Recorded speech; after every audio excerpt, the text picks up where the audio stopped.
Shell express future with first person. Okay, so shell అనేటువంటిది ఫ్యూచర్లో జరిగేటువంటి దాని గురించి చెప్తుంది అనమాట. సో ఫస్ట్ పర్సన్ వాడేటప్పుడే దీన్ని వాడతారు. సో ఐవి షెల్ అనేటువంటి ఆక్సిలరీ వర్బ్ని ఫస్ట్ పర్సన్ సింగులర్ ఐతో, ఫస్ట్ పర్సన్ ప్లూరల్ వితో ఫ్యూచర్ గురించి అంటే భవిష్యత్ గురించి చెప్పేటువంటి సందర్భంలో ఈ యొక్క మోడల్ ఆక్సిలరీ వర్బ్ని యూజ్ చేస్తారు. ఐవీలతో ఫ్యూచర్ని వ్యక్తీకరించేందుకు షెల్ని ఉపయోగిస్తారు. ఓకే, సో ఇంకా ఏంటి అంటే నేటివ్ స్పీకర్స్ మనం చూసినట్లయితే ఎక్కువ ఐవి అనేటువంటి సబ్జెక్ట్స్ ఏవైతే ఉంటాయో సో వాటితో మాట్లాడేటువంటి వాటితో చేసేటువంటి సెంటెన్సెస్ ఏవైతే ఉంటాయో సో వాటికి మోస్ట్లీ విల్ కంటే కూడా షెల్లే ఎక్కువగా వాడతారు.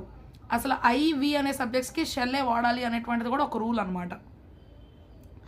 I shall leave for Kurnool tomorrow. Okay, so ఫ్యూచర్లో భవిష్యత్తులో జరిగేటువంటి పని గురించి చెప్తూ ఉన్నాం కాబట్టి సో సబ్జెక్ట్ ఐవి అనేటువంటి ఫస్ట్ పర్సన్ సబ్జెక్ట్స్తో మాత్రమే కన్స్ట్రక్ట్ చేశారు కాబట్టి so I shall leave for Kurnool tomorrow.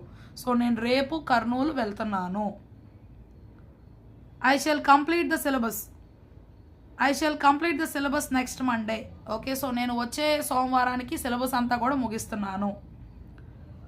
We shall meet next week. Okay, so మనం వచ్చే వారం కలుద్దాం.